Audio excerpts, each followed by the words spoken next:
Next ಮಾಡೋಣ ಅಂತ ಈಗ ಸದ್ಯ ಈಗ ಎಕ್ಸಾಮ್ಗೆ ಅವ್ರಿಗೆ ಅನುಕೂಲ ಆಯ್ತಲ್ಲ ಅದು ಮಾಡಿಸಿದೀವಿ. ಪರ್ಮನೆಂಟ್ ಆಗಿ ಏನ್ ಸಾಲ್ವ್ ಮಾಡ್ಬೇಕು. ಲಾ ಕಾಲೇಜ್ಗೆ ಅಲ್ಲಿ ಗೌರ್ಮೆಂಟ್ ಆಫ್ ಇಂಡಿಯಾ ಬಾರ್ ಕೌನ್ಸಿಲರ್ ಪರ್ಮಿಷನ್ ತಗಬೇಕು. ನಾನೇ ನನ್ನ ಸಮಿತಿ ಅಧ್ಯಕ್ಷನಾಗಿ 3 ಸಾರಿ ಮಾಡಿ ರಿಜಿಸ್ಟ್ರಾರು ಇವ್ರನ್ನೆಲ್ಲ ಕರೆಸಿ ಅನುಮತಿ ಕೊಡಿಸಿದ್ದೆ. ಇವ್ರೇನು ಮಾಡಿದರೆ ಅಡಿಷನ್ ಆಗಿ ವಿತೌಟ್ ಪರ್ಮಿಷನ್ ಇದ್ದರೆ ಅಡಿಷನ್ ಇದೇ ಇಲ್ಲ, ಅಡ್ಮಿಷನ್ ಮಾಡಿದ ಹಿಂದೆ ಅದನ್ನು ಮತ್ತೆ ದೇವೇಗೌಡರು ಕುಮಾರಣ್ಣರು ಸೇರಿ ಅದನ್ನು ಮಾಡ್ತಾ ಇದ್ದಾರೆ. ಅದನ್ನು ಯಾಕೆಂದರೆ ಇದೇ ರೀತಿ ಒಳಾಂಗದಲ್ಲಿ ನಾವು ಮಾಡ್ಬೋದಾಯಿತು. ಇವತ್ತು ರಾಜ್ಯ ಸರ್ಕಾರಕ್ಕೆ ಹಲವಾರು ಸಾರಿ ನಾನೇ ಪತ್ರ ಬರೆದಿದ್ದೆ.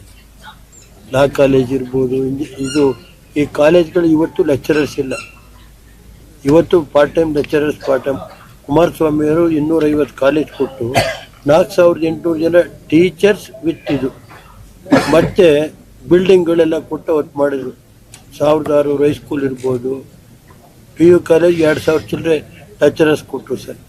ಅವತ್ತು ಎಜುಕೇಷನ್ಗೆ ಇವತ್ತೇನಾಗಿದೆ ಅಂದರೆ ಇವತ್ತು ಈ ಸರ್ಕಾರ ಎಜುಕೇಷನ್ಗೆ ಮೂಲಭೂತ ಸೌಕರ್ಯ ಕೊಡೋದ್ರಲ್ಲಿ ಸಂಪೂರ್ಣ ಪ್ರಾಥಮಿಕ ಅಂತ ಇರ್ಬೋದು, ಹೈಯರ್ ಎಜುಕೇಷನ್ ಇರ್ಬೋದು. ಕುಮಾರಸ್ವಾಮಿಯವರು ಒಂದು ಕ್ರಾಂತಿ 50 ತಾಲೂಕು ಕೇಂದ್ರದಲ್ಲಿ ಫಸ್ಟ್ ಗ್ರೇಡ್ ಕಾಲೇಜ್ ಇರಲಿಲ್ಲ, 48 ತಾಲೂಕು ಕೇಂದ್ರದಲ್ಲಿ PU ಕಾಲೇಜ್ ಇರಲಿಲ್ಲ, 4 ಜಿಲ್ಲಾ ಕೇಂದ್ರದಲ್ಲಿ ಫಸ್ಟ್ ಗ್ರೇಡ್ ಕಾಲೇಜ್ ಇರಲಿಲ್ಲ.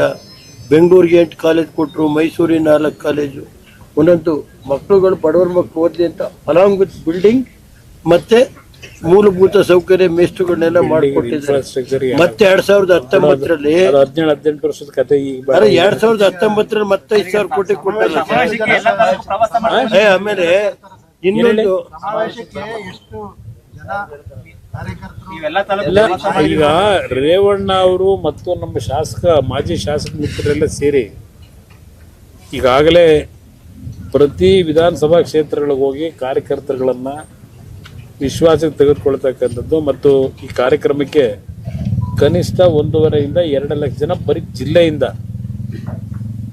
ಜಿಲ್ಲೆಯಿಂದ ಸೇರಿಸಬೇಕು ಅಂತಕ್ಕಂಥ ಒಂದು ಅವರ ಶ್ರಮ ಏನಿದೆ, ಆ ಶ್ರಮದಲ್ಲಿ ಅವರು ಯಶಸ್ಸು ಕಾಣ್ತಾರೆ ಅಂತಕ್ಕಂಥ ನಮಗೆ ಕಾರ್ಯಕರ್ತರು ಯಶಸ್ಸನ್ನ ತಂದು ಕೊಡ್ತಾರೆ ಅನ್ನೋದು ನನ್ನ ಅಭಿಪ್ರಾಯ. ಇನ್ನೊಂದನ್ನ ಕೇಂದ್ರ ಸರ್ಕಾರದ್ದು 2 ವಿಶ್ವಸ್ಥ ದೇವೇಗೌಡರು ಕೇಂದ್ರ ಸರ್ಕಾರದ ರೈಲ್ವೆ ಮಂತ್ರಿಗಳಿಗೆ ಒಂದು ಹಿಂದಿನ ದೇವೇಗೌಡರಿಂದ ಸರ್ವೆಗಾಗಿತ್ತು.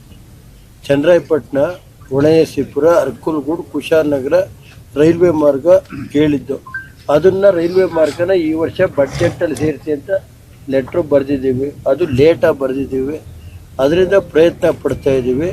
ಇನ್ನೊಂದು ಕುಮಾರಣ್ಣರಿದ್ದಲು ಚನ್ನರಾಯಪಟ್ಟಣ, ಹೊಳೆನರಸೀಪುರ, ಅರಕಲಗೂಡು ಅದನ್ನು 4 ಲೈನ್ ರಸ್ತೆ ಇಲ್ಲಿಂದ DPR 2019ರಲ್ಲಿ DPR ಎಲ್ಲ ಮಾಡಿ 1600 ಕೋಟಿಗೆ ಕಳಿಸಿ ಮಾಕುಟ ಇಂಟರ್ಸ್ಟೇಟ್ ಅದು ಪಾಪ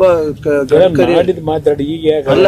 ಅದನ್ನ ಅವ್ರು ಕೇಳಿದ್ರಲ್ಲಿ ಏನು ಅಂತ ಅದನ್ನ ಕೇಳ್ತಾ ಇದೀವಿ 2 ಇಶ್ಯೂಸ್ನ ನಮಗೆ ಗೊತ್ತಾಯ್ತು ಸರ್. ಯಾಕೆಂದ್ರೆ ಏನ್ ಕೇಂದ್ರ ಸರ್ಕಾರದ ಏನ್ ಕೇಳ್ತಾ ಇದ್ರಿ ಅಂದಾಗ ಅದನ್ನ ನಿಮ್ ಗಮನಕ್ಕೆ ತರ್ತಾ ಇದ್ದೀವಿ. ನೋಡ್ರಿ, ಈಗ 1 ನಿಮಿಷ ಸಮಾವೇಶದ್ದು 2.5 ವರ್ಷ ಆಯ್ತು ಸರ್ಕಾರ ಬಂದು.